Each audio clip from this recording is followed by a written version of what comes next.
நன்றி நன்றி நன்றி.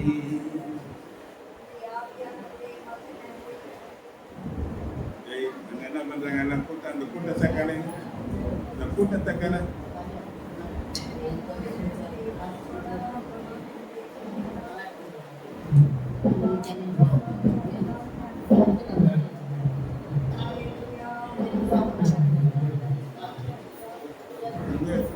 படிங்கன்னா அங்க போக மாட்டேன்.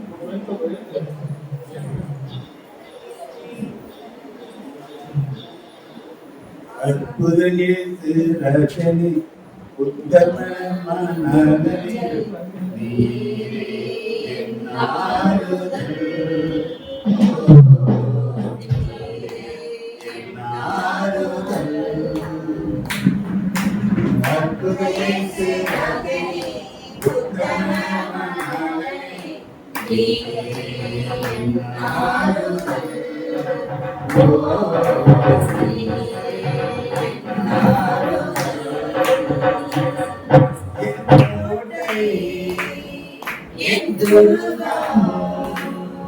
நாம் நம்பினவர் என் அடைக்கலம்.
கண்மலையானவரே என்னை காக்கும் தெய்வம் நீரே. இந்த கண்மலையானவரே, என்னை காக்கும் தெய்வம் நீரே. வல்லமை மாட்சிமை நிறைந்தவரே, மகிமைக்கு பாத்திரரே.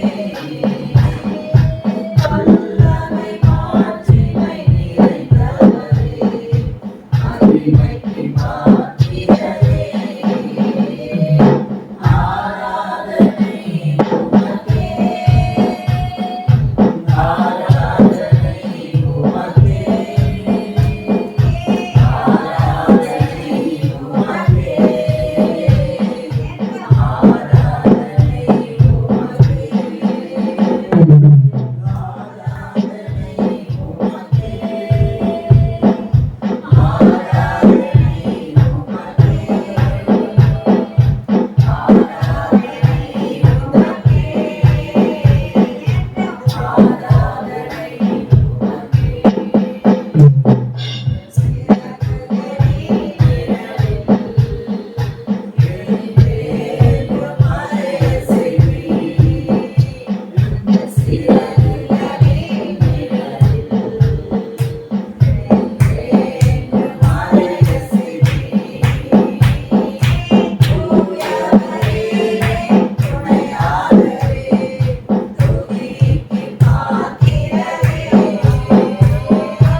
நீர் போதும் ஆண்டவரே சுவாமியே.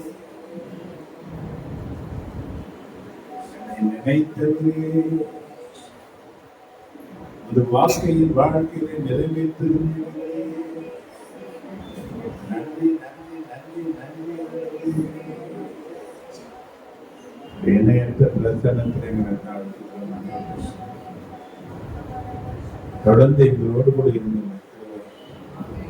வழிநடத்து இந்த ஆவியின் அதிகாரம் எடுத்து சகல வல்லமையும் தேவ பிரசனத்திற்கு நாங்கள் பகிர்ந்து கழிவுறோம்.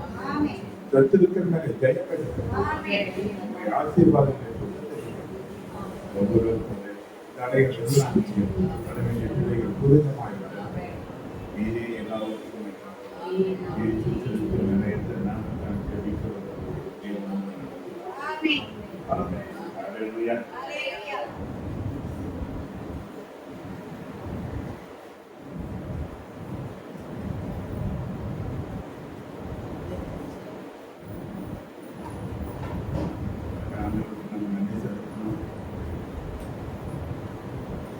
காலத்திற்காகவும் தேவனை தோற்கடிக்க வேண்டும்.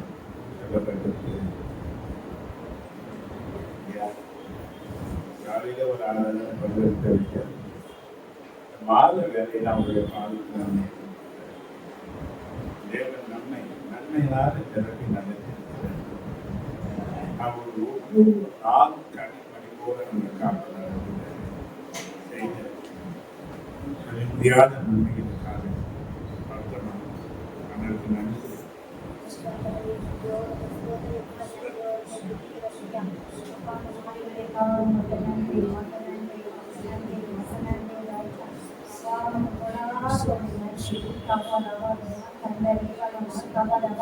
அப்பா இந்த நாள் கர்த்தரை நாள் இதே மகிழ்ச்சி கலிகூர்ந்து சொல்வே ராஜா.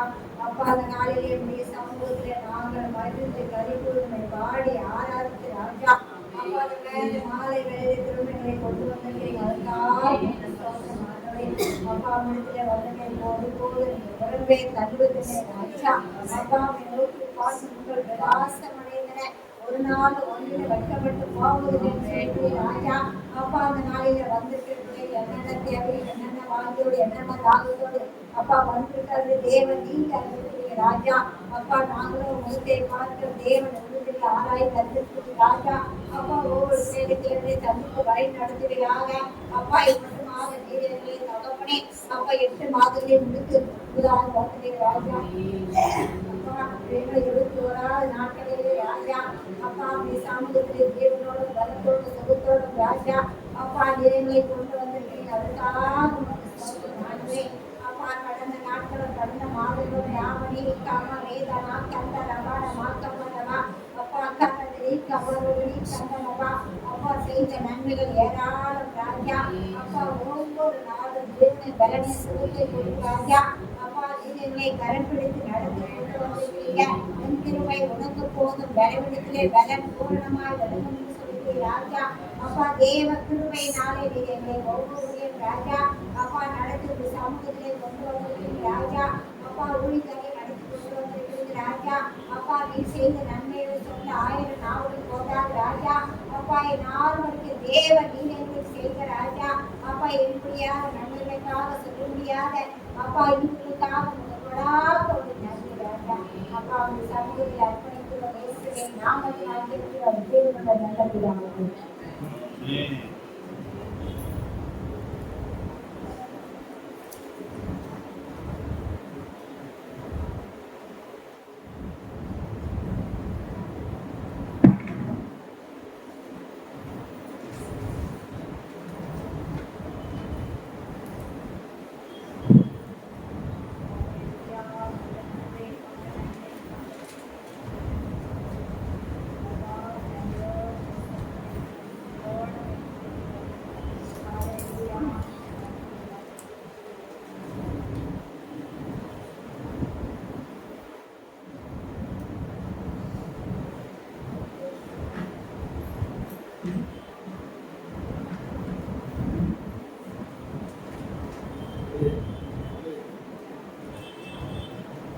தேவனுடன்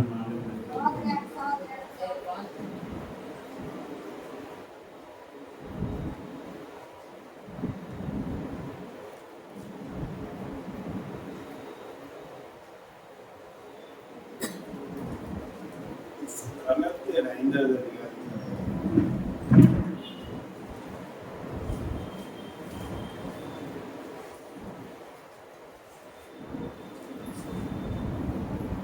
16, 17 வசனங்கள். கலாத்தியர் 5வது அதிகாரம் 14. இன்னும் நான் சொல்லுகிறது என்னவென்றால் நான் சொல்லுகிறது என்னவென்றால் ஆவிக்கேற்றபடி நடந்து கொள்ளுங்கள். ஆவிக்கேற்றபடி நடந்து கொள்ளுங்கள். அப்பொழுது அப்பொழுது மாம்ச இச்சை நிறைவேற்றாதிருப்பீர்கள். மாம்ச இச்சையை நிறைவேற்றாதிருப்பீர்கள். மாம்சம் மாம்சம் ஆவிக்கு விரோதமாகவும் ஆவிக்கு விரோதமாகவும் ஆவி மாம்சத்துக்கு விரோதமாகவும் இச்சிக்கிறது. மாம்சத்துக்கு விரோதமாகவும் இச்சிக்கிறது. நீங்கள் செய்ய வேண்டும் என்றுள்ளதை நீங்கள் செய்ய வேண்டும் என்று இருக்கிறவைகளை செய்யாதபடிக்கு இவைகள் ஒன்றுக்கொன்று விரோதமாய் இருக்கிறது. இவைகள் ஒன்றுக்கொன்று விரோதமாய் மாம்ச இச்சை நமக்கு தெரியும். இது உலகத்தினால் உண்டானவைகள்.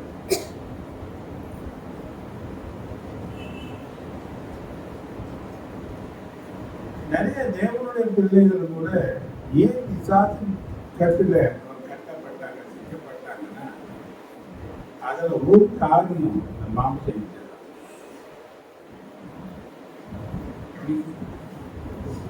இந்த மாம்ச இச்சையினால பெரிய பெரிய ஊழியக்காரங்க கூட விரும்புறாங்க. இதுல சிக்கி வெளி வந்தவங்க சொற்பமான ஜனங்கள் தான். நிறைய பேர் எதுல விழுந்து போனாங்க பார்த்தீங்கன்னா, ஆணா இருக்கட்டும் பெண்ணா இருக்கட்டும் நிறைய பேர் விழுந்தது மாம்ச இச்சை. இந்த மாம்ச இச்சை நம்மளை அழிவுக்கு நேரா நடத்துவதற்கு தேவன் பயன்படுத்துகிற ஒரு ஆயுதமா இருக்கு. ஆனா நமக்கு பெரிய ஒரு சந்தோஷத்தை கொடுக்கக்கூடியதை போல காண்பிக்கிற ஒரு காரியம் என்னன்னா அந்த மாம்சம். பெரிய சந்தோஷம், ரொம்ப அடைய முடியாதது ஒண்ணு அடைஞ்சிட்டா மாதிரி நம்மளை ரொம்ப உற்சாகப்படுத்தி யார் என்ன சொல்றாங்கிறது கூட நமக்கு பிரச்சனை கிடையாது. அதை நிறைவேற்றிக் கொள்ள வேண்டும் என்பதில் ஒரு தாகம் எல்லாம் பயன்படுத்துறாங்க.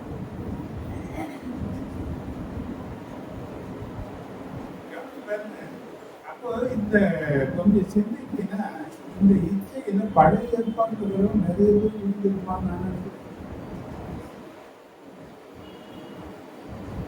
அதனாலதான் பவுல் வந்து எழுதுது,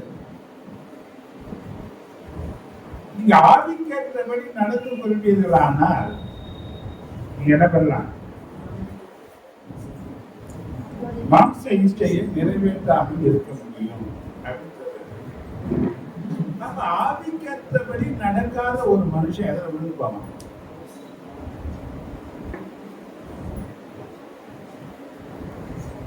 கவனிக்கிறீங்களா? நம்ம சொல்றது கவனிக்கிறீங்களா? வானத்திலிருந்து இறங்கி வந்தவங்க கிடையாது. நடத்துறாரு அப்படிதான் நம்புறது. இந்த ஜபங்கள் எல்லாம் பார்த்தீங்கன்னா எத்தனை முறை இந்த வசனத்தை நீங்க படிக்கிறீங்களா? இதுல ஒரு வெளிச்சத்தை தேவன் அப்படின்றாரு. தேவன் அறிஞ்சிருக்கணும், தேவன் பரிசுத்தர் என்று தெரியும். ஆனா சில நேரங்களில் நம்ம அசுத்தமா ஏன்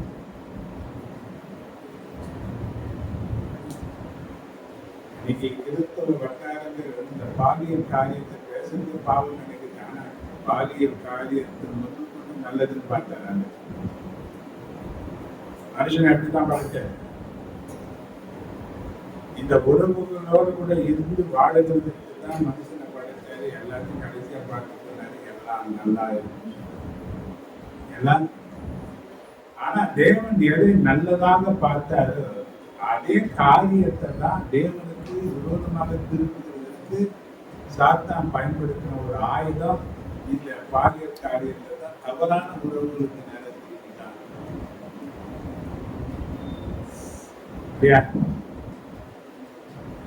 சொல்லும்போது சொல்றாரு, விபச்சார பாவம் உலகத்துல வந்துவிடக் கூடாது என்பதற்காக மனுஷர்கள் தனியா விடாம திருமண பந்தத்தை உண்டாக்கி கொடுத்தார். ஆனா திருமணம் ஆன பிறகு கூட எப்படிதான் இருக்கிறாங்க மனுஷர்கள் பார்த்தீங்கன்னா, எதையுமே சொல்றாரு, அடுத்த கொண்டாடினாரு கலந்து. யார் கொண்டாடினாரு? நான் கொண்டாடிய விட்டுதான் அடுத்த கொண்டாடி மேலதான் கவனம். இந்த இச்சையின் ஆவிகள் வழி தப்பி நடக்க செய்யும் சொல்லிட்டு ஓசியா சொல்றாரு. ஓசியா 4வது அதிகாரம் 12வது வசனத்துல பாத்தீங்கன்னா,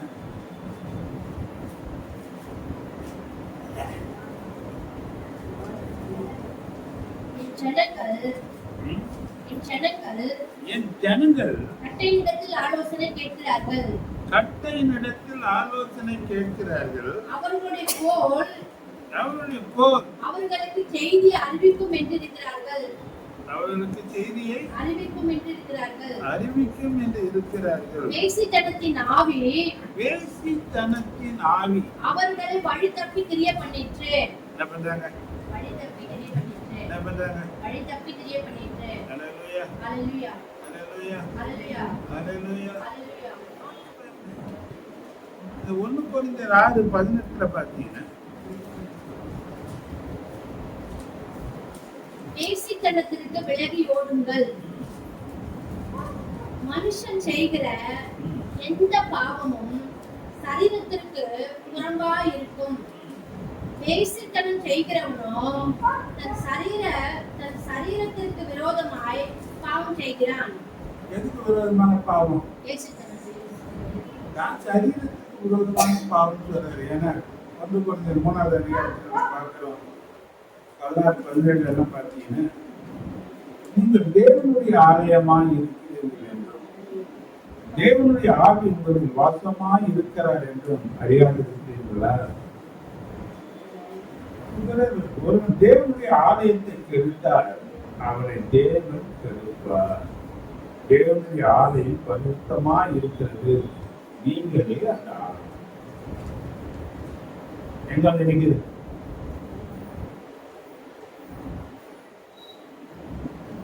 எங்க நடக்குது? ஆனா ஜனங்களுக்கு விசாரி தூக்கி கொடுக்குற காரியங்களை பார்த்தீங்கன்னா இது இல்லை. இதுக்கு மாம்சம் ஒரு நாள் நம்ம இதுல இருந்தவங்க தான், ஒரு நாள் நம்ம எதிர இருந்தவங்க இல்லையா?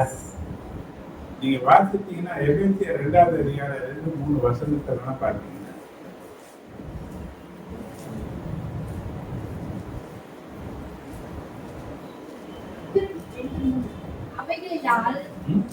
அவைகளில் நீங்கள் முற்காலத்திலே உலக வழக்கத்துக்கு ஏற்றபடியாகவும் கீழ்ப்படியாமல் பிள்ளைகளிடத்தில் இப்பொழுது கிரியை செய்கிற ஆகாயத்து அதிகார பிரபுவாகிய ஆவிக்கேற்றபடியாகவும் நடந்து கொண்டீர்கள். அவர்களுக்குள்ளே நாம் எல்லாரும் காலத்திலே நமது மாம்ச இச்சையின்படி நடந்து நமது மாம்சமும் மனசும் விரும்பினவைகளை செய்து சுபாவத்தினாலே மற்றவர்களைப் போல கோபாக்கினைகளாகவே நாம். நிறைய பேர் ஏன் பாவத்துல விழுந்துட்டான்?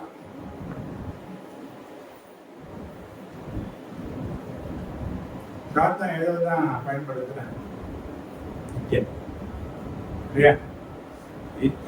பிதாவினால உண்டானதல்ல, அது இந்த உலகத்தினால உண்டானதுன்னு சொல்றேன். அப்ப இந்த இச்சை பிசாசுடைய ஒரு பெரிய போராயுதமா இருக்கு. அது எந்த மனுஷன் தரப்புல பார்த்தாலும் அது அவங்க நியாயமா தான் போகும்.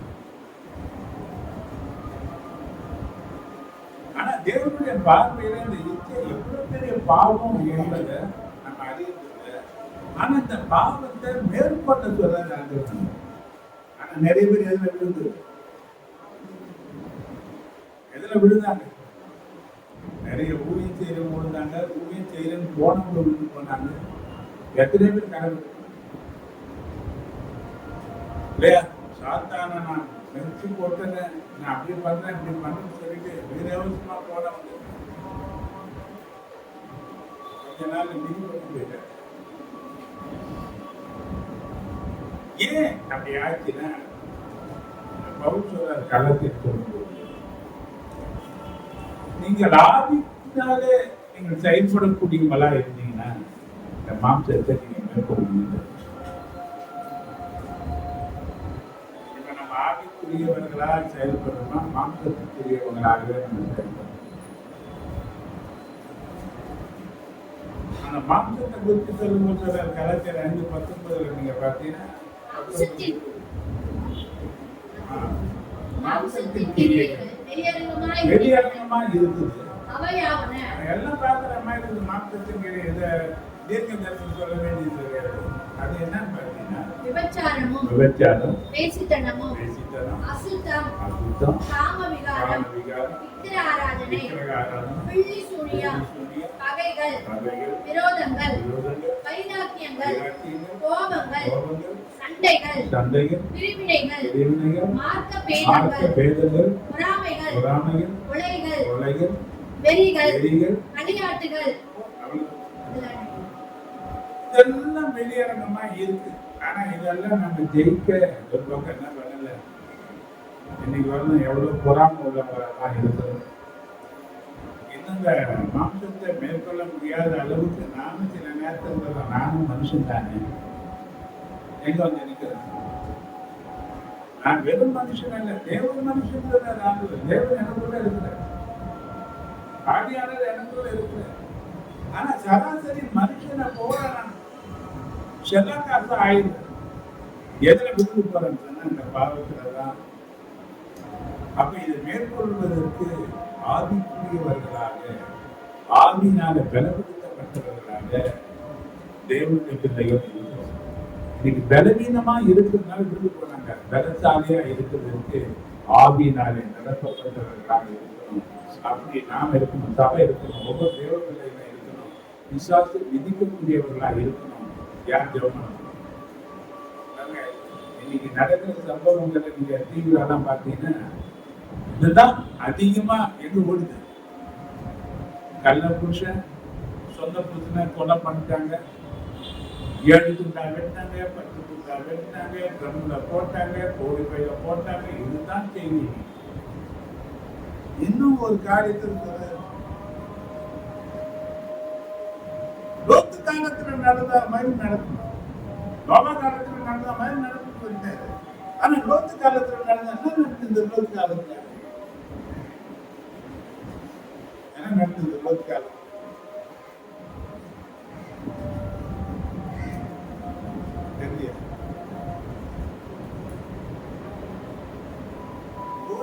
சேர்க்கையின் நாள் நீ பாக்கலையா? 2 பெண்ணு யாரு கூட வாழற? ஆணோட கூட வாழற, பெண்ணு பெண்ணோட வாழற. லிவிங் தான் கல்யாணம் பண்றதுக்கு முன்னாடி குழந்தை பெற்று கல்யாணம் பண்ணிக்கலான்னு வாழற. எதை தேவன் பரிசுத்தம் என்று சொன்னார்களோ அத்தனையும் கேள்விக்குள்ளாயின. எதை அருவருப்புன்னு சொன்னாரோ அதை நீ சட்டம் என்ற நிலையில கொண்டு வரக்கூடிய அளவுக்கு நிறைய நாடுகள் அந்த சட்டமாயிட்ட. ஒரு முறை அவங்க பேட்டி கொடுக்குறாங்க. ஒரு முறை நான் பார்த்து அந்த பேட்டியை பார்த்தேன். எங்களை கல்யாணம் பண்றதுக்கு வாலிபர்கள் முன்ன வரணும், எனக்கு பணத்துக்காக அவர்கிட்ட சொத்து அபகரிக்கிறதுக்காக இச்சையை தீர்த்துக்கிறதுக்காக அவங்களோட உறவுல இருக்கிற நிறைய வாலிபர்கள் எண்ணிக்கை இருக்கிறாங்க. நிறைய இந்த எய்ட்ஸ் வியாதி, HIV வியாதி, இப்படிப்பட்ட வியாதிகள் பரவனது யாராலன்னா இவங்களாலதான். இந்த கானானியர் இதுக்கு பேர் போனவங்க. இவன் தான் கானான் சபிக்கப்பட்டவன். அந்த சந்ததியில வந்தவங்க தான் தவறான உறவுகள், மிருகங்களோடு கூட உறவு வச்சிருந்தாங்க. நீங்க கடைசி காலத்துல எப்படிதான் போக போகுது? என்னைக்கு ஆவிக்குரிய நிலைகளில மாம்ச இச்சையை நாம் மேற்கொள்ள பலன் அடையலன்னா யாரும் விழுந்து போவாங்க. யாரும் விழுந்து போவாங்க. கடைசி நாட்கள் வரப்போகுது. இதெல்லாம் தப்பே கிடையாதுன்னு சொல்லக்கூடிய அளவுக்கு வரப்போகுது. இப்போ ஒரு சட்டம், இப்போ ஒரு ஜட்ஜி ஒன்று பேசிட்டாரு, அந்த ரொம்ப சந்தோஷமா. அது என்னன்னா என்ன சொல்லிட்டாங்கன்னா, ஒரு கேஸ்ல போட்டவங்க விபச்சாரம் பண்ணவங்க பிடிச்சாங்க. அதுல விபச்சாரத்துல அந்த பெண்ணோடு கூட இருந்தவரு ஒரு கேஸ் போட்டாரு. என் மேல தப்பெல்லாம் ஒண்ணு கிடையாது, அவளுக்கு நான் கஸ்டமர், அவதான் அந்த பேச்சு நான் கஸ்டமர், அதனால எனக்கு எந்த தண்டனையும் கொடுக்க கூடாதுன்னு அவங்க சொல்லிட்டாங்க. அந்த பெண் விபச்சாரம் பண்ணால கஸ்டமர் ஒரு பொருள் ஜனம் கிடையாது. அவங்க தப்பு செய்த 2 பேருக்கு தண்டனை சுப்ரீம் கோர்ட்ல என்ன பண்ணாங்க. அது முன்ன யார் தப்பிக்கிறாங்கன்னா ஆண்கள் ரொம்ப சீக்கிரமா தப்பிச்சாங்க.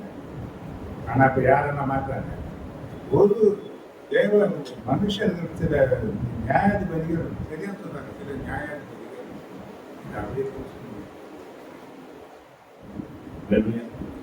நீ நம்ம எதுக்காக ஜெபம் சொல்றோம், கடைசி காலத்துல அதிகமா செயல்படக்கூடிய பாவம் இதுதான். இதுலதான் நிறைய பேர் விழ போறாங்க, விழுந்தாலும் இருக்கிறாங்க. இதுல இருந்து தேவனுடைய பிள்ளைகள் தப்பித்துக் கொள்ள வேண்டுமானால் ஆவியிலே பலனடைந்தவர்களாக இருந்தால்தான் மாம்ச இச்சையை நிறைவேற்றாமல் இருப்பாங்க. அப்ப ஆவிக்குரியவர்களாக இல்லாம நான் அதுல ஒண்ணு இதுல ஒண்ணு காலை வச்சு இருப்பேன்னா சரிக்கு எங்க போய் விழுந்துடணும். கவனிங்க, பிசாசு வந்து சாதாரணமான நினைச்சுக்காரு. அவன் ஞானத்தினால நிறைந்தவன் சொன்னான். அந்த ஞானம் தப்பான காரியங்களுக்கு பயன்படுத்துறாங்க. தேவனுக்காக பயன்படுத்த வேண்டிய ஞானத்தை அவன் என்ன பண்ணிட்டான்னா தேவனுக்கு விரோதமான காரியங்களை செய்வதற்காக அந்த ஞானத்தை மிஸ்யூஸ் பண்ண. அதனால அவனை முட்டாள்னு நினைக்க முடியாது. ஏதோ நம்ம வாழ்க்கையில நடக்கிற ஒரு சம்பவங்களால ஏதோ தற்செயலாக நடக்குதுன்னு சொல்ல முடியாது. இந்த பாப்சத்தின் ஆவிகள் யாரை தாக்கும்? இந்தியாவின் நிலைகளில மேற்கொள்ளணும், இந்தியாவில் ஆட்கள் அடையாளம் கண்டுபிடிக்கணும்னா நீ ஆதிக்குரியவர்கள் என்ற நிலையில வாழ்ந்தால்தான் இந்தியாவிட்ட தீமைகளுக்கு விலைக்கு இந்த பாதுகாத்துக் கொள்ள முடியும். அப்படி இல்லைன்னா என்ன பண்ண முடியாது. ஜெபம் பண்ண போறீங்க, சத்துருடைய முதல்ல அரணை உடைக்கிறது இங்கதான். எங்க உடைக்கணும்? நிறைய பேர் தவறு போனதும் இங்கதான், நிறைய பேர் விழுந்து போனதும், விழுந்த இடத்துல இருக்கிறதும் இந்த காரியம் தான். இதுல வந்து நிறைய பேர் கீழே விழுந்தாலும் மீசையில மண்ணு ஓட்டுற நிலையில இருக்கிறாங்க. ஆனா விழுந்து ஏன்? அவங்க மாற்றத்தை மேற்கொள்ளுகிறதுக்கு ஆவிக்கேற்ற நிலையில வளர்ல அப்படி வளர்ச்சி இருந்தாலும் கூட அதை பயன்படுத்தும். அதனால பண்ணாங்க, விழுந்து போனாங்க. இப்ப வருகிற காலகட்டங்கள் அதிகமா இருக்கு. நீ ஒவ்வொரு நியூஸும் செய்தியும் இது இல்லாத செய்தியே கிடையாது.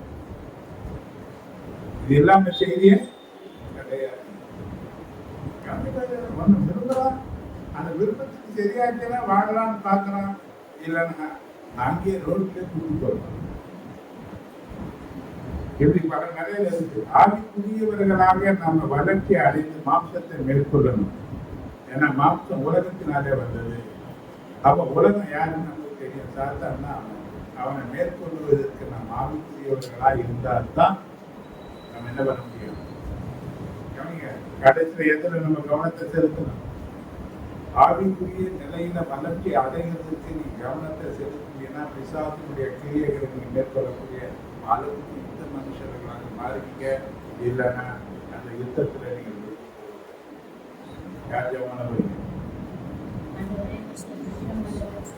நீங்க தேவ சமத்துல ஒப்பு கொடுத்து உண்மையா இருதயத்தை கலந்து ஆண்டவர்கிட்ட சொல்லுங்க.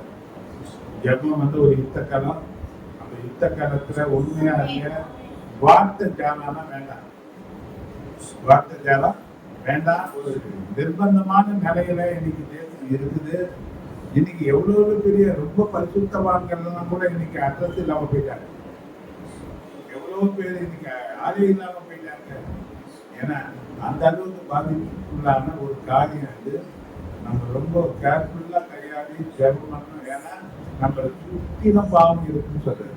நம்மளை சுத்திலும் நீங்க எபிரேயர் 12:1 நீங்க வாசிச்சீங்கன்னா,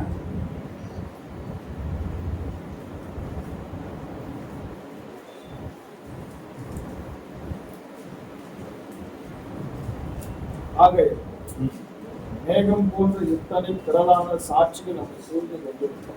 மேகம் போன்ற இத்தனை திரளான சாட்சிகள் நம்மை சூழ்ந்து கொண்டிருக்க பாரமான யாவத்தையும் நம்மை சுற்றி நெருங்கி நம்மை நிற்கிற சுற்றி பாவத்தையும் நெருங்கி நிற்கிற பாவத்தை பாருங்க, நம்ம சுற்றி நெருங்கி நிற்கிற பாவத்தையும் தள்ளி அதை தவிர்த்து தான் பலன் வேணும். ஒண்ணு நீ தவிர்த்து பலன் வேணும், இல்லைன்னா அது உன் பலவீனத்தை பயன்படுத்தி ஒண்ணு தள்ளி. இப்ப பாவத்தை நாம தள்ளுறோமா, ஆனா பாவம் நம்மளை தள்ளி பாவத்தை விழுந்து வேணாம். இந்த காரியத்துல கூட நம்ம தன்மாறி விழக்கூடியவங்களா தான் இருக்கிறோம், பலவீனமானவங்க. அல்லேலூயா. இப்ப இந்த சத்தியத்தை உணர்ந்து சரியா ஜெபம்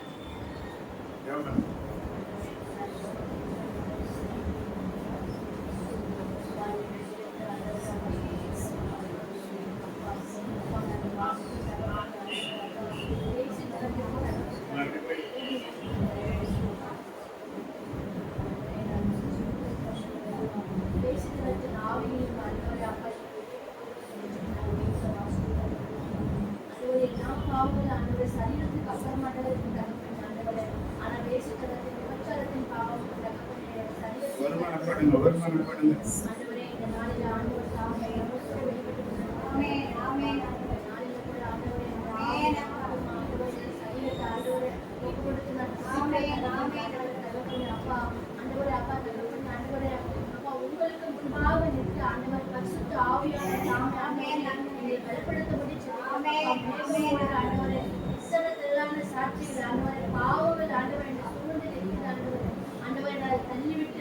விசுவாசத்தை முடிக்கிறவர், விசுவாசத்தை துவக்கிறவர், அவரை நோக்கி நான் ஓடி வரும்படி நான் ஜெபிக்கிறேன்.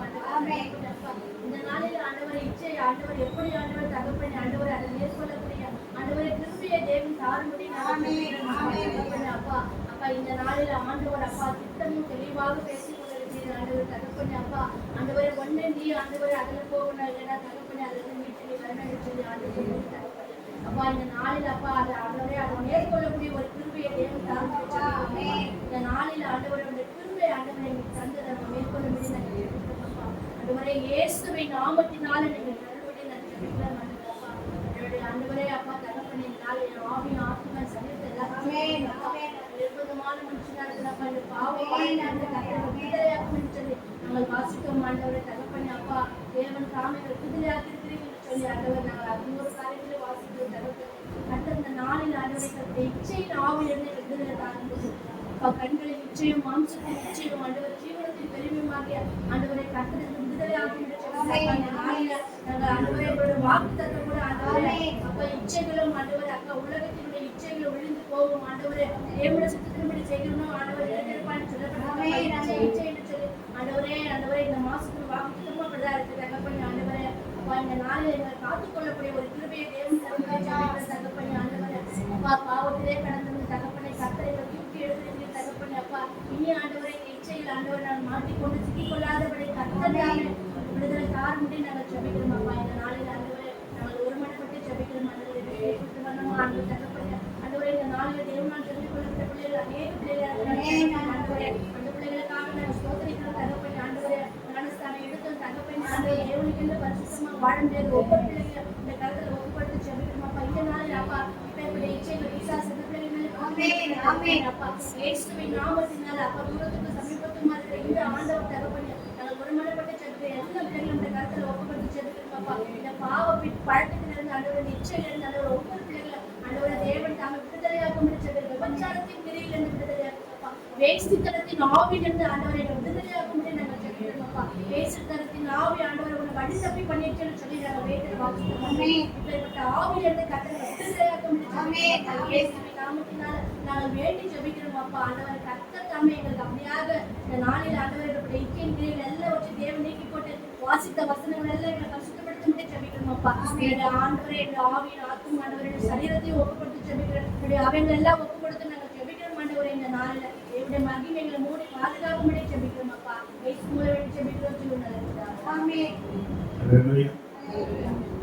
ஜெப குறிப்புகளை சரியா கவனித்து ஜெபிக்கணும். இங்க நம்ம பார்த்தோம், கலாத்தியர் 5:16 நிறுத்தி வாசிக்கணும்.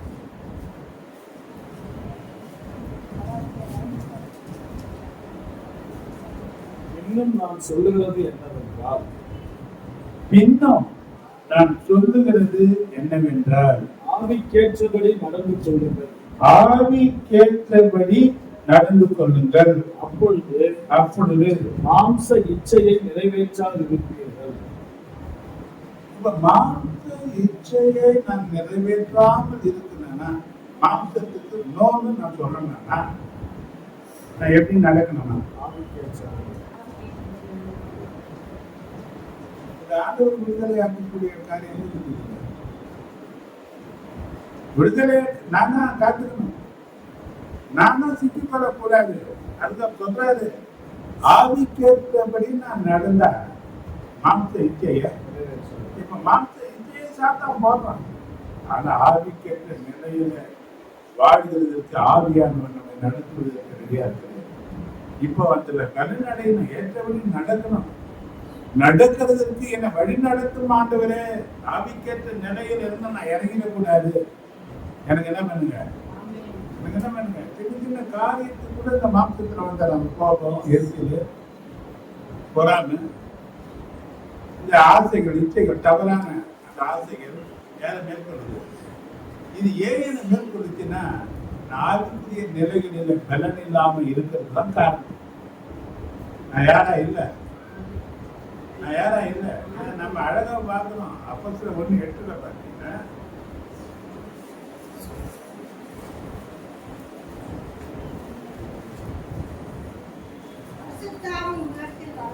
பரிசுத்த ஆவி உங்களிடத்தில் வரும்போது நீங்கள் பலனடைந்து யூதேயாவிலும் எருசலேமிலும் பூமியின் கடைசி பரியந்தமும் எனக்கு எப்போ எப்போ எத்தனை பேருக்குள்ள பரிசுத்த ஆவியானவர் வந்திருக்கிறாரு, எத்தனை பேருக்குள்ள வரப்போறாரு, எத்தனை பேர்கிட்ட வந்தினாரு?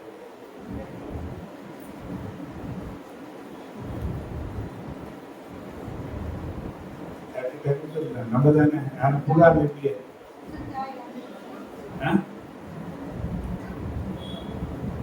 புகார் யாரும் இல்லையே, எல்லாம் தெரிஞ்ச முடிஞ்சு தானே.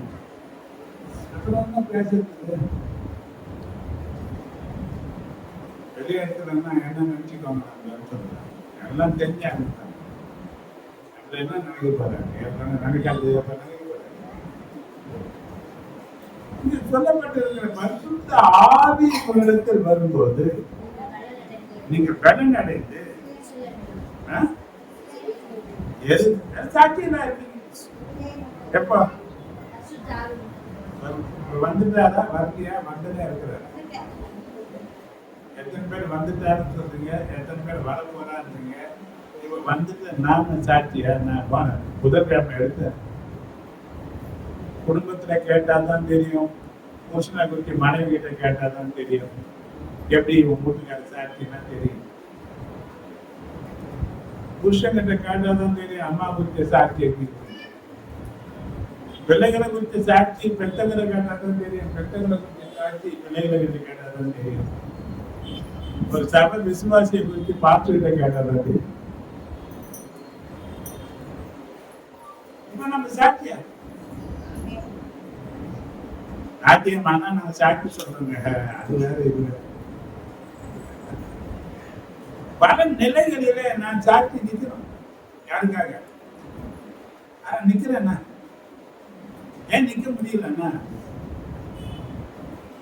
நான் மாம்ச பலன்ல நிக்கிறேன். ஆனா ஆண்டவர் சொல்றாரு, நீ தேவ பலன்ல நிப்பீங்க, நீ சாட்சியா இருக்க.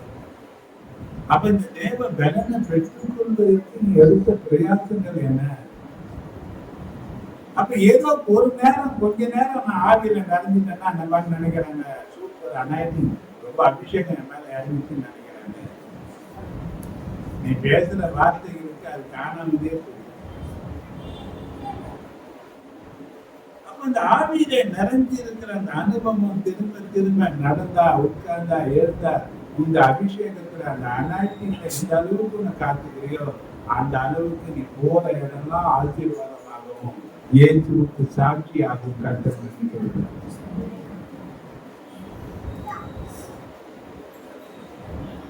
ஆவியில நிறைஞ்சு ஆராதிக்கிற வெளியே போனா மாம்சமா நிறைஞ்சு மாம்சத்துக்கு ஜனத்துல போய் நடக்கிற மீட்டிங் தானே பாக்குறேன். அப்படி ஆராதனை பண்ணுவாங்க. கொஞ்சம் கேட்டு எல்லாம் கேம்பி ஜாலியா ஜாலி. எங்க ஜாலி? எப்போ விட்டு கூட போயிருக்க மாட்டேன்.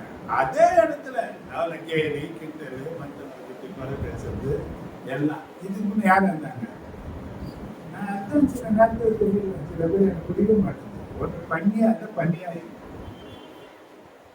மயிலா இருந்தா மயிலா. சும்மா நினைச்சுட்டு கதை. யாருக்கு நஷ்டம்னா உனக்குதான் நஷ்டம். நீதான் ஏமாந்துருவ, நீதான் தோத்துருவ.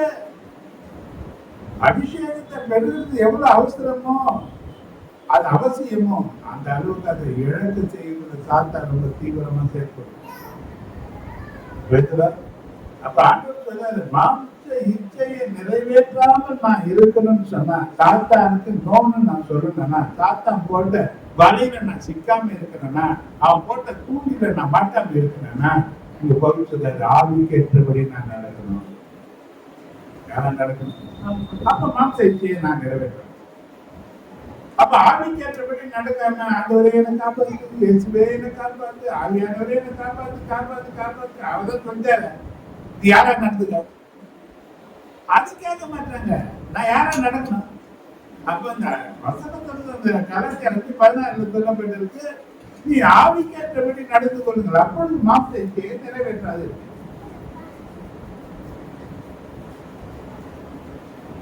வேற ஏதாவது சொல்றாரு அதுல?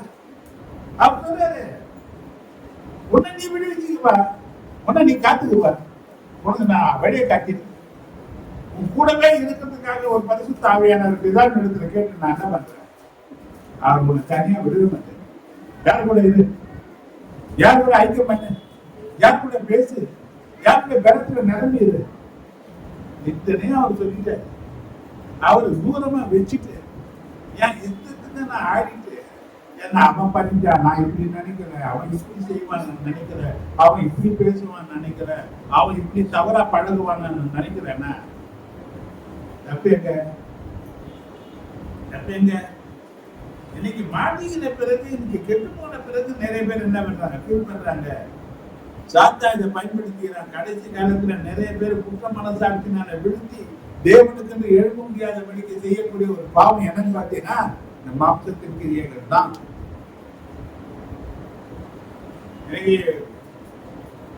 உலகம் ஃபுல்லா இன்னைக்கு நமக்கு வர டிவி சேனல் எல்லாம் போய் பாரு, எல்லாம் குற்ற நிகழ்ச்சிகள் எல்லாம் பாரு, கொஞ்ச நேரம் எல்லாம் சீரியல் பார்க்கறத நிறுத்திட்டு எதை பாரு, குற்ற நிகழ்ச்சிகளை போடுறான் பாரு, என்னென்ன சம்பவம் நடக்குதுன்னு பாரு, என்ன எதிர்பார்ப்பு நடந்ததுன்னு பாரு, எல்லாம் இந்த இச்சையினால வந்துட்டான். அல்லேலூயா அல்லேலூயா அல்லேலூயா. அப்ப ஏன் இதை மேற்கொள்ள முடியாம இன்னைக்கு அது கடைசியில ஒரு கொலையில அவங்க முடிகிற அளவுக்கு இன்னைக்கு வந்து நிக்கிறாங்கன்னா, இவங்க ஆவிக்குரியவர்கள் இவங்க கொலை செய்துட்டாங்க, இவங்க தப்பா நடந்துட்டாங்க. அதுல ஆச்சரியப்படுறதுக்கு ஒண்ணு இல்லை. ஆனா தேவனுடைய பிள்ளைகள் என்ன பண்ணக்கூடாது? தப்பா நடந்துடக்கூடாது. அப்படியாப்பட்ட ஒரு கொலைகாரனாகவோ ஒரு திருடனாகவோ யார் மாறக்கூடாது. ஏன்னா உனக்குள்ள தேவன் இருக்கிறார். இப்ப அவன் செய்தானா தேவன் அர்த்தம். நீ தேவன் இருக்கிறவன். இன்னைக்கு நீ செய்தினா யாருக்குள்ள பலன் இல்லாதா? அப்ப ஒவ்வொரு நாளும் நம்மளே நம்ம ஏமாற்றி கொள்ளக்கூடாது. நம்ம பலவீனமான பார்க்கறதுனா ஒவ்வொரு நாளும் தேவ பலன் நமக்கு வேணும். அப்ப இந்த தேவ பலத்துல நம்ம நிறுத்தி நிரம்பி இருக்கோம்னு சொன்னா இதுல சிக்கல் பிரச்சனை இருக்கு.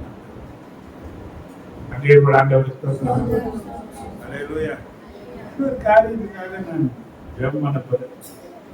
அப்ப ரெண்டாவது இந்த வியாதித்தர்களுக்காக நம்ம ஜெபம் பண்ண போறோம். எங்க பார்த்தாலும் இன்னைக்கு என்ன சாதாரணமாகவே மழை காலங்கள் வந்திருந்தாலும் இந்த மழை காலத்துல உண்டாகிற இந்த ஜுரம், தலைவலி, சரி இருப்பது தோல் சம்பந்தப்பட்டது, சில நேரத்தில் இந்த மஞ்சக்காமால இப்படிப்பட்ட வியாதிகள் சகஜம்தான்.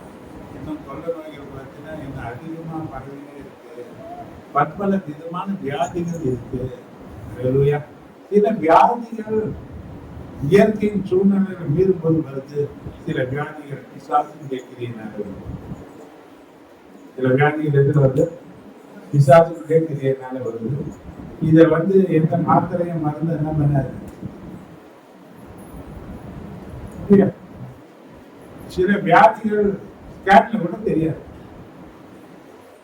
பிசாசுனால சில காரியங்கள் வருது. இன்னைக்கு மாந்திரிகம் இந்த கிரியைகள் மூலமாக உண்டாகிற வியாதிகள், தீராத வியாதிகள், அது நஷ்டங்கள், இழப்புகள் உண்டாக்கினே இருக்கும். இப்படியாப்பட்ட தீமையிலிருந்து ஜனங்களை விடுதலை ஆக்கும்படியாக யார் ஜெபம் பண்ண போறீங்க? வியாதிஸ்தர்களுக்காக யாராவது ஜெபம் ஒருமனப்படுங்க. உங்க குடும்பங்கள் அது போல பலவீனங்கள் இருக்குமா? ஆண்டவரே, குடும்பத்தில் விடுவிக்கிற வல்லமை இறங்கி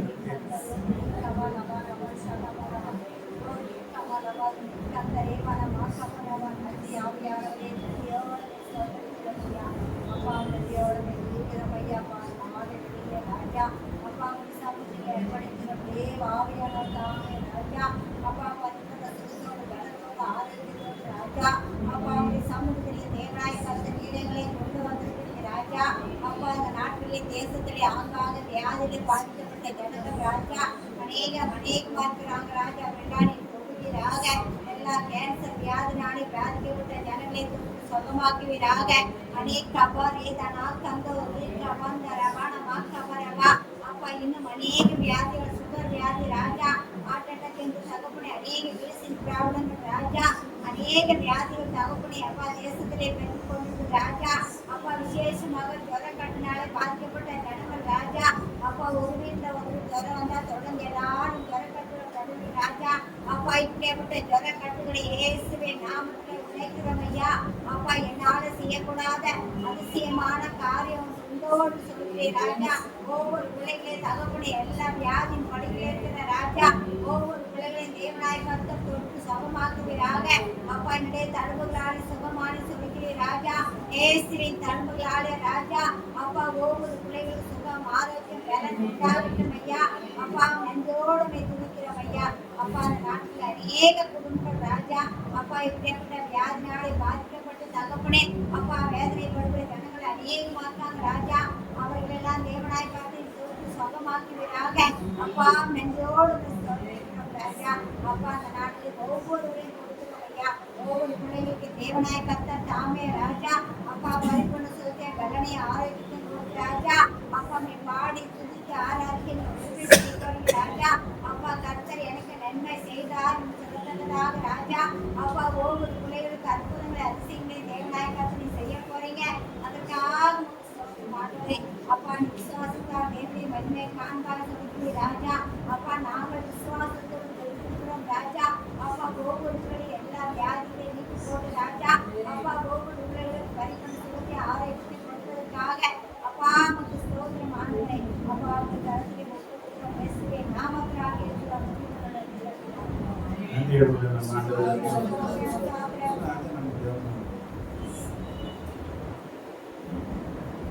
நீ கடன் கொடுப்பாய், நீயோ கடன் வாங்காது. 28:12 நம்ம வாசிப்போம். ஏற்ற காலத்திலே உன் தேசத்திலே மழை பெய்யும், நீ கைவிட்டு செய்யும் வேலைகளில் எல்லாம் ஆசீர்வதிக்கும். கர்த்தர் உனக்கு தமது நல்ல பொக்கிஷத்தாலே வானத்தை திறப்பார். நீ அநேக ஜாதிகளுக்கு கடன் கொடுப்பார். இந்த வசனத்தை கொஞ்சம் அசைப்போடுங்க பார்க்கலாம்.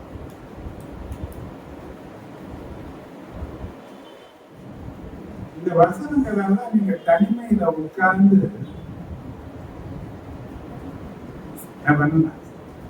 அசைப்போடணும். நான் கடன் கொடுக்கணும் என்பது ஆசீர்வாதம், கடன் வாங்குவேன் என்பது சாபம். எப்ப கடன் வாங்குவேன்? என் கையின் பிரயாசங்கள் ஆசீர்வதிக்கப்படாமல் போகும்போது, என் கையின் பிரயாசங்கள் நஷ்டமாகும் போது, வருமானம் வருகிறதுக்கு வழிகள் இல்லாம போகும்போது நான் என்ன பண்ணேன்? ஆனா இந்த வசனம் சொல்லுது, ஏற்ற காலத்தில் உன் தேசத்தில் மழை பெய்யும். நீ கையிட்டு செய்கிற வேலைகளெல்லாம் கர்த்தர் உன்னை ஆசீர்வதிக்கிறார். நமது நல்ல பொக்கிஷசாலியாகிய வானத்தை உனக்கு தருகிறார். நீ அநேக ஜாதிகளுக்கு கண் கொடுப்பாய், நீயோ ஜாதி. அப்ப கொஞ்சம் தடுமாறும் போது இந்த வசனம் நமக்கு நினைவுல வரணும், கேட்கணும். அப்ப நான் செய்யற வேலைகள் எனக்கு என்ன பண்ணணும்? நான் எப்பவுமே சொல்றேன், பல பேருக்கு சொல்றேன், நீ ஒரு 10,000 ரூபாய் சம்பாதிச்சா கூட ஒரு 1000 ரூபாய் அதை எடுத்து வைக்கிற அளவுக்கு இருந்ததுன்னா நீ ஆசீர்வாதத்தோடு இருக்கணும். நீ 10,000 ரூபாய் சம்பாதிச்சு இன்னும் ஒரு 4,000 ரூபாய் கடன் வாங்குறேன்னா உள்ளதும் போய்க்கிறான் நொண்டக்கண்ணா. இப்ப நிறைய பேர் என்னதான் வந்தாங்க, இந்த வசனம் மட்டும் பேசுறோம், மஞ்சள் அதோ சாப்பிட்டாங்க, பணத்து கூட இருந்தாங்க, மிச்சம் என்ன பண்ணாங்க, ஒன்னும் வீணா போகாதபடிக்கு எல்லாத்தையும் எடுத்து சொன்னாங்க. ஏன் சொன்னாரு? ஆசீர்வாதம் எப்படி இருக்கு? நான் தான் மிச்சம் எப்படி இருக்கு?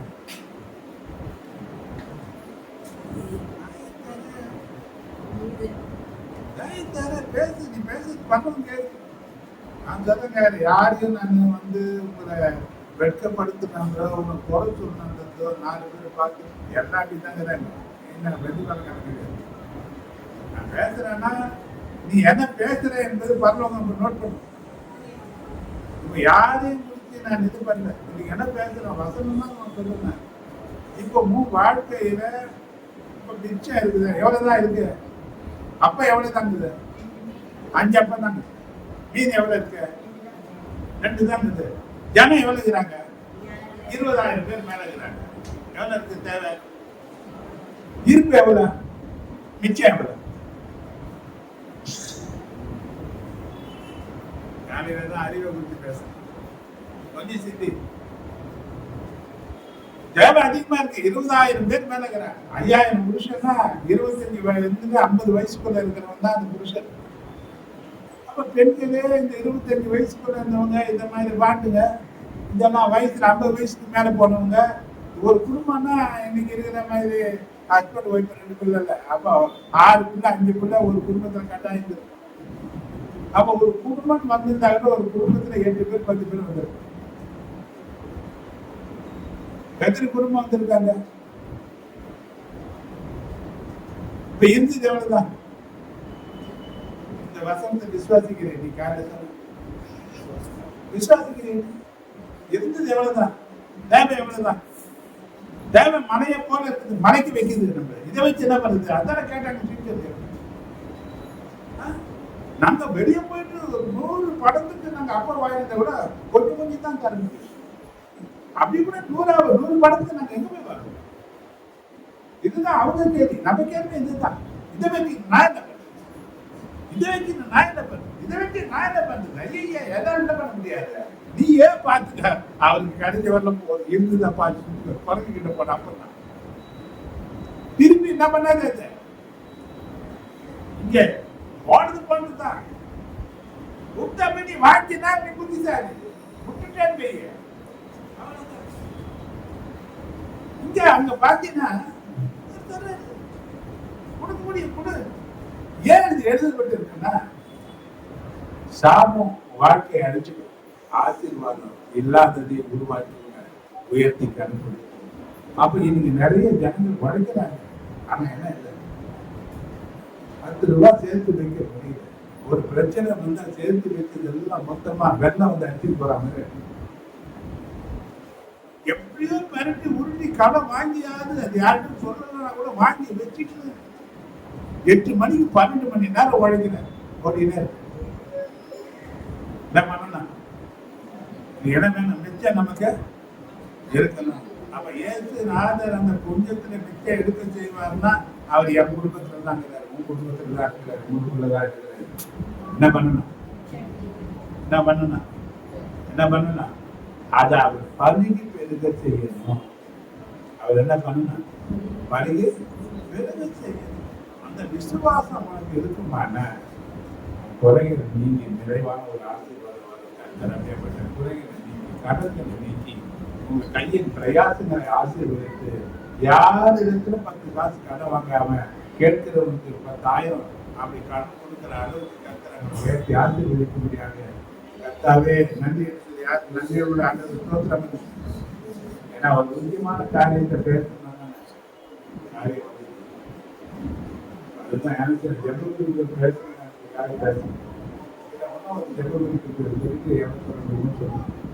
குடும்பத்துல சமாதானங்கள் இருக்கணும். குடும்பத்துல பெரிய ஆசீர்வாதம் என்னன்னா சமாதானம். எந்த சுத்தினாலும் வீடு தங்க வேண்டிய இடம், இணைப்பாட வேண்டிய இடம் எதிர்பார்த்தீங்கன்னா வீடுதான். வீடுனாவே விடுதலை. வீடுனா சில பேருக்கு விடுதலையா இருக்கா, சில பேர் சிறைச்சாலையா இருக்கு.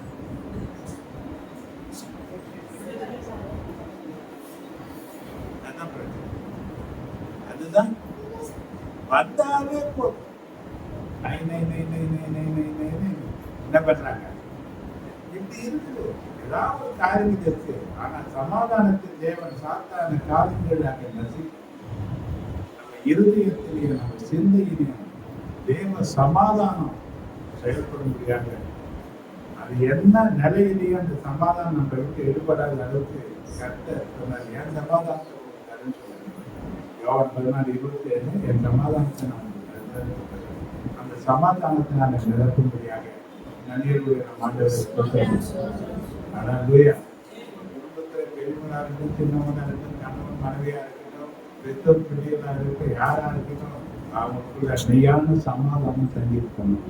கர்த்தர் அப்படி ஆசீர்வதிக்க முடியாது. நன்றி. ஓகேவா? நேரம் இருந்து மற்ற காரியங்கள் ஒரு முக்கியமான ஒரு செய்தி. 1 ராஜாக்கள் புஸ்தகம் 19ஆம் அதிகாரம் 4-5 வசனங்கள்.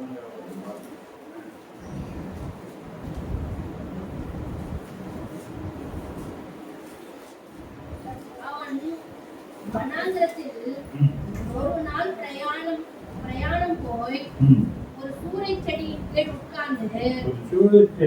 உட்கார்ந்து தான் சாக வேண்டும் என்று கோரி போதும் கர்த்தாவே என் ஆத்துமாவை எடுத்துக்கொள்ளும்.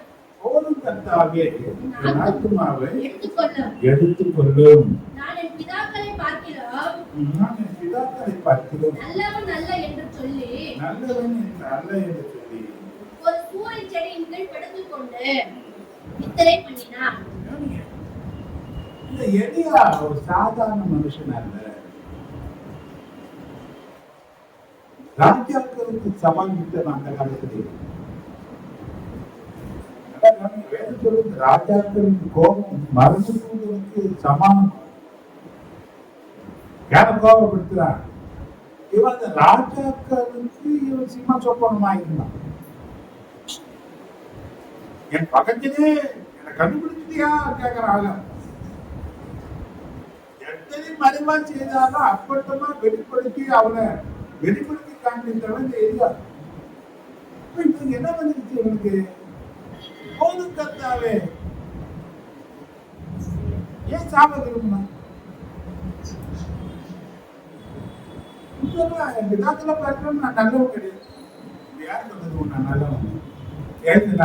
கேட்டது என்னையா நல்லவன்? தேவன் ஒருவரை தவிர நல்லவன் ஒருவனா இல்லையா? இவங்க என் பிதாக்களை பார்க்கணும், நான் நல்லவன் கிடையாது. என்னையா நினைச்சுக்க அப்படி? இப்ப நம்ம வாழ்க்கையில கூட திடீர்னு அப்படி வர்றோம். எனக்கு பிடிக்கவே மாட்டேது வாழ்வு. செத்து போனா பாட்டு இருக்குது. சில பேர் எங்க ஓடி போனா பாட்டு இருக்குது. எங்க வருவேன்? இந்த பிரச்சனை எல்லாம் இருக்கிறாங்க. இந்த பிரச்சனை பேசுன்னு சொன்னேன். இது எப்படி இருக்கு? நம்ம பிரச்சனை எப்படி இருக்கு? ஒரு மிகப்பெரிய தீர்க்கதரிசி ஏரியா இல்லையா? வானத்தை அடைத்தவன் 3 வருஷம் மழை இல்லாதபடிக்கு வானத்தை அடைத்தவன், விடுகின்ற காலத்தின் இடத்துல பெற்றுக்கொண்டு வாழ்ந்தவன். இவன் ஆசீர்வதிக்கப்பட்டதா இருந்த அளவுக்கு நீ தேவனுடைய மனுஷன் என்று சொல்லக்கூடிய அளவுக்கு சாட்சி நிறைஞ்சவன். இப்படி இவன் சோர்ந்து போய் ஒரு சூழ செடியின் கீழே படுத்துக்கின்னு இப்ப ஆண்டவர் விட்டு ஜெபிக்கிறாங்க. போதும் கருத்தாரு.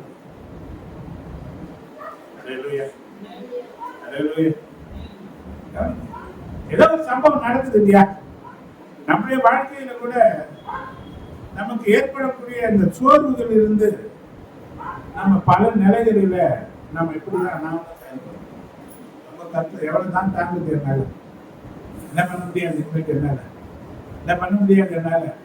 என்ன பண்ண முடியாது. எனக்கு வாழவே பிடிக்கல என்றுதான் இந்த சோர்வுல இருக்கிறவங்க பேசுகிற வார்த்தை. சாத்தான் அநேகரை இந்த சோர்வு என்கிற ஒரு காரியத்துலதான் அநேகரை செயலிழக்க முடியாத செய்யலாம். அவன் காண்பிக்கிற அவன் செயல்படுகிற காரியங்களை சில காரியங்களை சொல்லி இதை ஜெயித்திருக்கூடிய வழிகளை உனக்கு சில வார்த்தைகளை சொல்லி நான் ஜெயிக்கிறேன். இன்னைக்கு அநேக ஜனங்கள் இன்னைக்கு சோர்வுகளினாலே பயத்தவர்களாலே இந்த மன சோர்வுகளை தாங்க முடியாம மன உளைச்சல்களால பாதிக்கப்பட்டவர்களால நீங்க நிறைய பேர்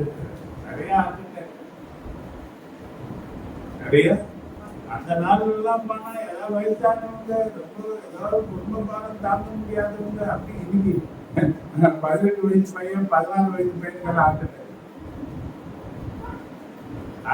சர்வசாதாரணமா அந்த அளவுக்கு சின்ன வயசுலயே மன அழுத்தங்கள் அதிகமா இருக்கு, உளைச்சல் அதிகமா இருக்கு.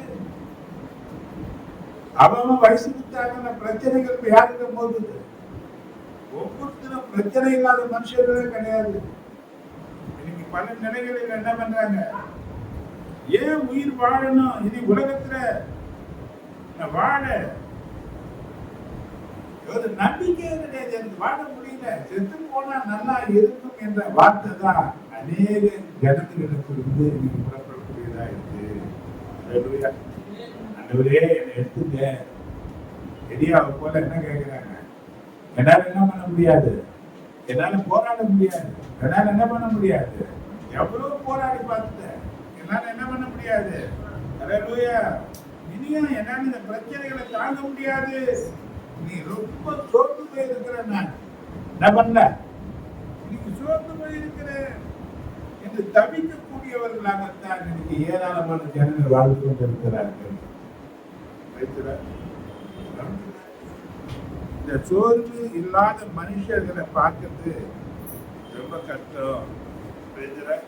அது ஊழியக்காரனா இருக்கட்டும், யாரா இருக்கட்டும், அவங்க அதிகமாக பாதிக்கப்படக்கூடிய ஒரு பிரச்சனை என்னன்னு பார்த்தீங்கன்னா இந்த சோர்வுக்குள்ளாக ஆகக்கூடிய காரியம் தான். பெரிய அற்புதங்கள் நடக்கிற ஊழியத்தை நான் பல நிலையில பார்த்திருக்கிறேன். அங்கெல்லாம் பார்த்தீங்கன்னா அப்படியே ஒரு சிங்கத்தை போல நிக்க வைக்கிறேன். பெரிய காரியங்கள் நடக்குது.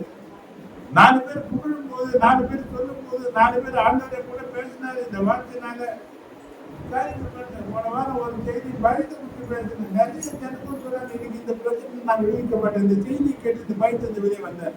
அப்படியெல்லாம் பல காரியங்கள் சொல்லும் போது சந்தோஷமா இருக்கு. ஆனா சில பிரச்சனைகள் நம்மளை தாக்கும் போது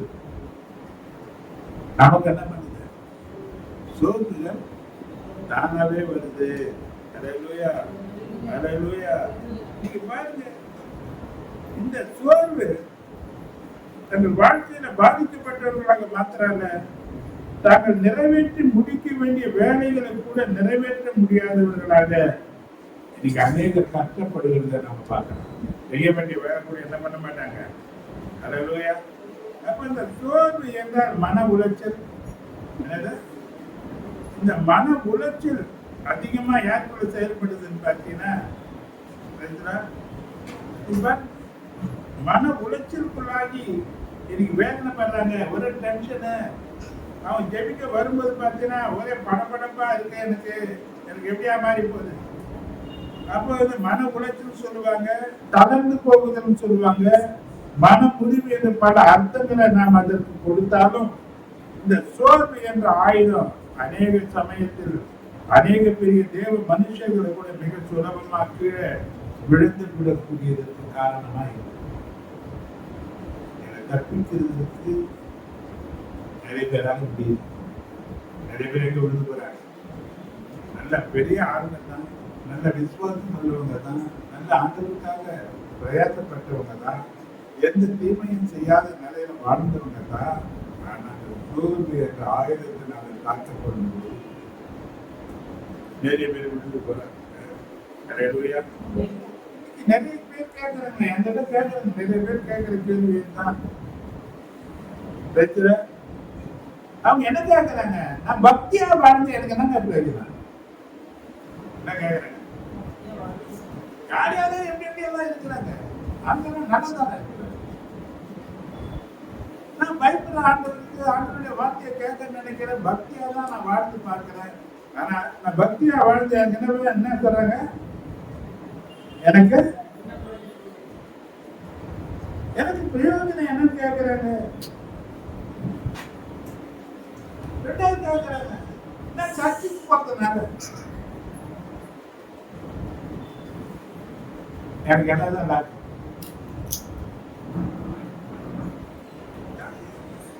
ஒழுங்கா வேதத்தை வாசித்து ஜெபம் பண்ணுவதனால எனக்கு ஒரு நன்மையும் நடக்கிற மாட்டேங்குது. எனக்கு என்ன நடக்கல? நான் எவ்வளோ ஆசைப்படுறேன், எப்படியோ ஆண்டவர்லாம் செய்வார்னு நினைக்கிறேன். நான் ஜெபிக்கத்தான் செய்யறேன், நான் வேதத்தை ஒழுங்கா தான் வாசிக்கிறேன். ஆனா எனக்கு என்ன பண்ணல? ஹல்லேலூயா. அப்ப இந்த உலகத்துல பக்தியற்று நடக்கிறவர்கள்லாம் நன்றாக தானே இருக்கிறாங்க. அவங்க ஜெபிக்கிறாங்களா, பைபிள் வாசிக்கிறாங்களா, சர்ச்சுக்கு போறாங்களா? அவங்க எல்லாம் நல்லதானே இருக்கிறாங்க. நான் எல்லாம் போறேன், எனக்கு ஏன் இத்தனை பிரச்சனைகள் என்று சொல்லி கேள்வி மேல கேள்வியில் அடக்கக்கூடிய ஜனங்களை நாம சந்திக்கலாம். நான் சந்திக்கிறேன். தனிமையில வந்து பேசும்போது பேசுறாங்க, என்ன இருக்கு என் வாழ்க்கையில பிரச்சனைகள். ஹல்லேலூயா, ஹல்லேலூயா. எனக்கு என்ன பண்ண முடியல? நான் பக்தியா வாழ்ந்தோம், நான் ஒழுங்கா வேதத்தை வாசித்தோம், நான் சரியா ஜபம் பண்ணியும் எனக்கு ஒரு பிரயோஜனம் இல்லையே. என்ன பண்றாங்க? ரைட்ல உபவாசத்தை தான் செய்கிறேன். நம்ம மொழிக்காரங்க என்ன சொல்லுவாங்க? ஏதாவது ஜெவன்மா ஜெவன் பார்க்க பாஸ்டிங் போட்டு பார்க்கலாம். நான் பாஸ்டிங்க போட்டு பார்க்கிறேன். என்ன பண்றேன்? நான் ஒழுங்கா உபவாசம் போட்டு ஜெபிக்கிறேன். நான் தேவனை தேடினா ஒரு நன்மை குறைபடாதுன்னு சொல்றாங்க, தேடுறேன். ஆனாலும் தேவனின் ஜெபங்களுக்கு என்ன பதில் தரலையே. என்ன எனக்கு பதில் தரலையே. என் ஜெபங்களுக்கு பதில் வராதபடி வாசல்கள் அடைபட்டு கிடக்குது. எனக்கு எவ்வளவு ஜெபம் பண்றாங்க, எவ்வளவு பிரச்சனைக்காக தலையாட்டுக்கு ஜெபம் பண்ணிக்காங்க. ஆனா எல்லாம் வாக்கியமா சொல்லுங்க. 4 பேர் என்னதான் கேட்கிறாங்க, 4 பேர் என்னதான் பேசுறாங்க, 4 பேர் எனக்கு சொல்ற வார்த்தைகள் எல்லாம் பதில் சொல்றது எனக்கு தெரியல. ஆனா நான் ஆண்டவர், நான் மற்றவங்களுக்கு தெரிவிக்க போதெல்லாம் நினைக்குது. ஆனா என் வாழ்க்கையில ஏன் நடக்கல? நீ என்ன எதிர்பார்க்கிறாங்க? ஹல்லேலூயா. நான் அதிகமா ஜெபித்து காரியங்களும் விடுதலை கிடைப்பதற்கு பதிலாக காரியங்கள் இன்னும் மோசமா தான் போகுது தவிர எனக்கு என்ன பண்ணல? ஒரு நன்மையும் கிடைக்கிறது குழம்பக்கூடிய ஜனங்கள் நிறைய இருக்கிறாங்க. ஏன்? அதுல ஒரு ஜனமாக நீங்க கூட இருக்கலாம். நீங்கள் அந்த ஒரு ஆளா இருந்து இடத்துல இருக்கலாம். காரணம் இல்லாத கருத்து பேசணும். ஹல்லேலூயா, ஹல்லேலூயா. முன்ன இருந்ததோட பிரச்சனை என்ன? எனக்கு அதிகமாயிட்டா இருக்கு. என்ன எனக்கு அதிகமாயிட்டா இருக்கு? ஏன் அப்படி இருக்கு? ஹல்லேலூயா. இன்னைக்கு சொல்லி அங்கதான் ஆயிட்டு அப்படியே சூழ்ந்து போன பலவிதமான ஜனங்களை நாம பார்க்கலாம். நம்ம என்ன பண்றோம்? மனச்சோர்வு ஒரு பக்கம், மன உளைச்சல் இன்னொரு பக்கம். இந்த மன உளைச்சல் எனக்கு டிப்ரெஷன், என்ன பண்ண முடியல, டென்ஷன் ஏறி போகுது, அழுத்தங்கள் அதிகமா போகுது, பற்பல விதமான வியாதிகளும் பலவீனங்களும் சர்வ சாதாரணமா ஒரு மனுஷனை பாதிக்கக்கூடிய நிலையில பார்த்தீங்கன்னா, சில நேரங்களில் பார்த்தீங்கன்னா ஆசீர்வாதத்தை கேட்க போன யாத்திரை நொண்டி வந்தான். இதுதான் எனக்கு ஆண்டவர்கிட்ட போன பரிசா என்று கேட்கக்கூடிய அளவுக்கு இன்னைக்கு என்ன ஆகுது? ஹல்லேலூயா. இன்னைக்கு உற்சாகம் இல்லாத ஒரு நிலையா தான் என் வாழ்க்கையில இருக்கு. ஒரு தெம்பு இல்லாத நிலை, எதையும் செய்ய விருப்பம் இல்லாதபடிக்கு அரையா ஒரு மன உளைச்சலில், மன வேதனையில, மன சோர்வுல நான் கிடக்கிறேன் என்று சொல்லக்கூடிய ஏராளமான ஜனங்களை நம்ம வெளியே பார்க்கலாம். ஏன்னா நாமும் அது ஒரு ஆளா, நாமும் அதுல ஒரு ஆளா இருக்கலாம். இதுக்கு பதில் எனக்கு தெரியல. அரையா அரையா மனதை ஏதோ ஒன்று போட்டு குறைத்து கொண்டு இருக்கிறோம். மனதுல நிம்மதி இல்லாதபடிக்கு, மன மகிழ்ச்சியா இல்லாதபடிக்கு மனம் முறிந்த ஆவி யாரால தாங்க கொள்ளும் கேட்குது. இன்னைக்கு மன மகிழ்ச்சியா இருக்க வேண்டிய நாம மனம் முறிந்து போறோம். மன மகிழ்ச்சியா இருக்கணும் தான் நமக்கு நினைச்சாரு. பார்த்த நம்ம 65-16 பாத்தீங்கன்னா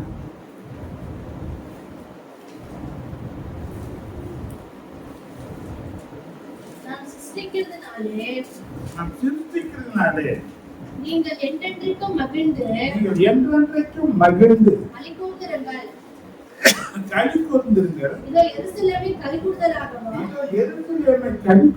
அதன் ஜனத்தை மகிழ்ச்சியாகவும் நான் சிருஷ்டிக்கிறேன் என்று சொல்கிறார்கள். ஆனா அந்த மன மகிழ்ச்சி காணாம போனதற்கு ஒரு காரணம் மனச்சோர்வு தான்.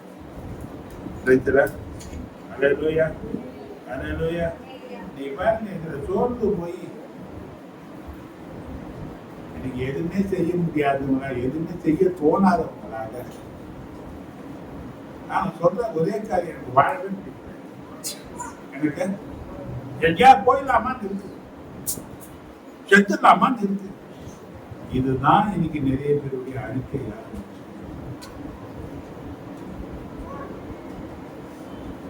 நாளைக்கு இருந்து முன்னேறி வரக்கூடிய அளவுக்கு இருக்கிறோமா? விழுந்து இடத்துல இருக்கிற மரத்தை போலவே அதே இடத்துல நாம யாராவது ஒரு மனுஷனை குறித்து நான் பார்த்தேன். ராபர்ட் புரூக்ஸ் என்பது அந்த மனுஷனுடைய பேரு. ஒரு பராக்கிரமசாலியா இருக்கிறார். ஒரு தேசத்தின் மேல யுத்தத்துக்கு போனா பல முறை போறப்பெல்லாம் என்ன பண்ணான்னா போயிட்டான். இனி ஒருபோது என்ன பண்ண முடியாது, ஜெயம் எடுக்க முடியாது என்ற நிலையெல்லாம் வந்துதான். இப்ப ஒரு பாழடைந்த ஒரு பில்டிங்ல போய் பதுங்கி இருந்த அந்த நாட்டுல ஒரு காரியத்தை அவங்க பார்த்தாங்க. அது என்ன பார்த்தான்னா ஒரு சிறந்து பூச்சி அந்த இடத்துல வலை பெற்ற காரியத்தை அவங்க பார்த்தாங்க. அது எத்தனையோ முறை அந்த வலை அறந்து போனாலும் மீண்டும் மீண்டும் மீண்டும் மீண்டும் மீண்டும் முயற்சி பண்ணி பண்ணி பண்ணி கடைசியில அந்த வலையை கட்டி ஒரு அற்பமான தெரிந்து தன் முயற்சியில சோர்ந்து போகாம அந்த முயற்சியில இடைவிடாம அது செயல்பட்டதுனால முடியாத ஒரு காரியத்தை முடித்ததுன்னா, ஏன் நான் முயற்சி பண்ணக்கூடாது, தொடர்ந்து நான் முயற்சி பண்ணுவேன் என்ற அந்த தீர்மானத்துல வந்த பிறகு அவன் தான் எதிரி நான் செய்தான். இப்ப நாம ஒரு காரியத்துல தோற்று போறோம், ஆனா அது மேற்கொள்ளக்கூடிய முயற்சிகள் நம்முடைய வாழ்க்கையில நம்ம என்ன பண்ணல ஒரு வாட்டி போச்சுன்னா அப்படி தோற்று போறோம். எல்லாம் குடிமுடி போன மாதிரி நம்ம நடத்திக்கிறோம். ஆனா கர்த்தர் சொல்றாரு, நீ சோர்ந்து போக வேண்டிய அவசியமே கிடையாது.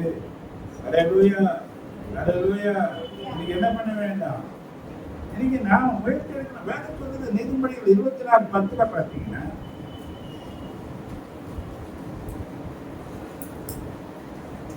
ஆபத்து காலத்தில் நீ சோர்ந்து போவாயானால் உன் பலன் குறுகினது. எப்ப நம்ம சோர்ந்து போகலாம்? பயம் யார சோர்வுக்குள்ளாக்குது? எப்ப நீ திடனா இருக்க வேண்டிய நேரம், பிரச்சனைகள் அதிகமாக உன் வாழ்க்கையில கூடும் போது நீ ஸ்டெடியா நிக்க வேண்டிய நேரம். நம்ம பயப்பட வேண்டிய அவசியம் இல்லை. பயப்படாதே என்பதுதான் தேவன் நம்ம கொடுக்கிற வாக்குத்தத்தத்துல சிறந்தது. 2வது, தேவன் நம் பட்சத்துல இருக்கிறது என்று ரோமர் 8:31 வாக்கு கொடுக்கிறது.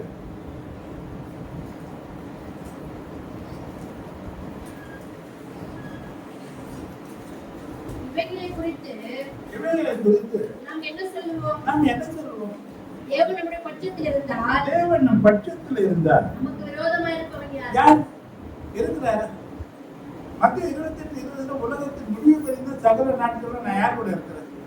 நான் கூட இருக்கிறேன்னு சொன்னார். ஆனா தேவன் நம் பட்சத்துல இருப்பாரானால், நம்ம கூட இருப்பாரானால் நமக்கு நிச்சயமாவே தைரியம் அதிகமா வரும். எபேசியர் 3:12 நினைக்கிறேன், கிறிஸ்துவை பற்றிக் கொள்வதில் நமக்கு தைரியம் வேணும். வாசித்து பாருங்க. அவரை பற்றும் விசுவாசத்தால் அவரை பற்றும் விசுவாசத்தால் அவருக்குள் நமக்கு தைரியமும் அவருக்குள் நமக்கு தைரியம். இந்த நம்பிக்கையோடைய தேவனிடத்தில் சேரும் சிலாக்கியமும் உண்டாயிருக்கிறது. எதுல தைரியம் நமக்கு இருக்குது? யாரை பற்றிக் கொள்வதில் நமக்கு தைரியம். இரண்டாவது ஆண்டவர் சொல்றாரு, நீதிபதிகள் 28:1 சொல்லும்போது சொல்றாரு,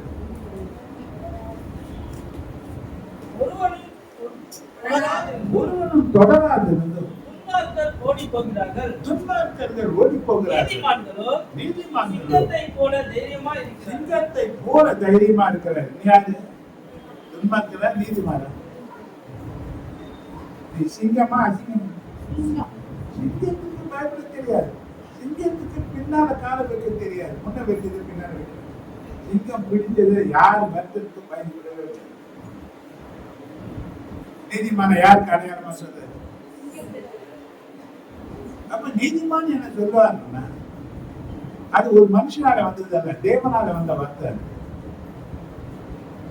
தேவனின் துணையா இருப்பாரானார், தேவன் கூட இருப்பாரானார்,